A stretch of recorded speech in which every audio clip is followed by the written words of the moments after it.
ከመቶ ዓመት በኋላ ይሄንን ቪዲዮ የምናይ ሁላችንም እንቀበራለን። ሁላችንም ከወዳጅ ዘመዶቻችን ጋር አፈር እንለብሳለን። ታሪካችንም ያበቃል።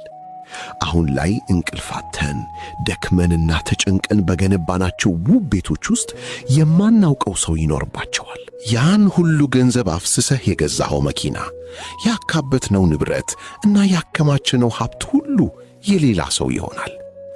አዲሱ ትውልድ እኛ እዚህ ምድር ላይ ማን እንደነበረን እንኳ በቅጡ አያውቅም። እስቲ እውነት እንነጋገር።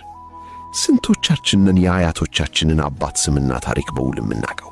ከሞትን በኋላ ለጥቂት ጊዜያት በዘመዶቻችንና በወዳጆቻችን ዘንድ ልንታወስ እንችላለን። ከዛ በኋላ ግን ስማችን፣ የሰቀልናቸው ፎቶዎቻችን እና የሠራነው ሥራ ሁሉ ወደ መረሳት ቅርጨት ይጣላል። ከዓመታት በኋላ ትዝታ እንኳ አንሆንም። ይህን ሐቅ ቆም ብለን በጥልቀት ብንመረምረው ሁሉንም ነገር አግበስብሶ ለማግኘት የምናደርገው ሩጫ ምን ያህል ከንቱና ደካማ እንደሆነ እንረዳ ነበር። ለእውነተኛ ደስታ፣ ለቤተሰብ፣ ለፍቅር፣ ለጤናችንና ለነፍሳችን ዕረፍት ለሚሰጡ ነገሮች ጊዜ ሳንሰጥ ሁል ጊዜ ተጨማሪ ላግኝ በሚል ማለቂያ የሌለው ሩጫ ውስጥ ተዘፍቀናል። ስለዚህም ዛሬውኑ ይህን አስተሳሰቤን በመቀየር አሁን ባለው ጊዜ ውስጥ ለመኖር እወስናለሁ።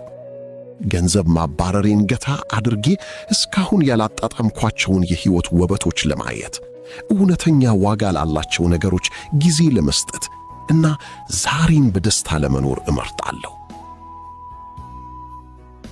ከመቶ ዓመት በኋላ ይሄንን ቪዲዮ የምናይ ሁላችንም እንቀበራለን። ሁላችንም ከወዳጅ ዘመዶቻችን ጋር አፈር እንለብሳለን። ታሪካችንም ያበቃል። አሁን ላይ እንቅልፋተን ደክመንና ተጨንቀን በገነባናቸው ውብ ቤቶች ውስጥ የማናውቀው ሰው ይኖርባቸዋል። ያን ሁሉ ገንዘብ አፍስሰህ የገዛኸው መኪና፣ ያካበትነው ንብረት እና ያከማችነው ሀብት ሁሉ የሌላ ሰው ይሆናል። አዲሱ ትውልድ እኛ እዚህ ምድር ላይ ማን እንደነበረን እንኳ በቅጡ አያውቅም። እስቲ እውነት እንነጋገር። ስንቶቻችንን የአያቶቻችንን አባት ስምና ታሪክ በውል የምናውቀው? ከሞትን በኋላ ለጥቂት ጊዜያት በዘመዶቻችንና በወዳጆቻችን ዘንድ ልንታወስ እንችላለን። ከዛ በኋላ ግን ስማችን፣ የሰቀልናቸው ፎቶዎቻችን እና የሠራነው ሥራ ሁሉ ወደ መረሳት ቅርጨት ይጣላል።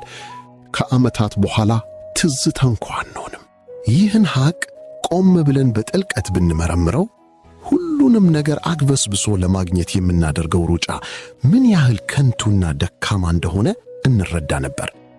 ለእውነተኛ ደስታ፣ ለቤተሰብ፣ ለፍቅር፣ ለጤናችንና ለነፍሳችን ዕረፍት ለሚሰጡ ነገሮች ጊዜ ሳንሰጥ ሁል ጊዜ ተጨማሪ ላግኝ በሚል ማለቂያ የሌለው ሩጫ ውስጥ ተዘፍቀናል።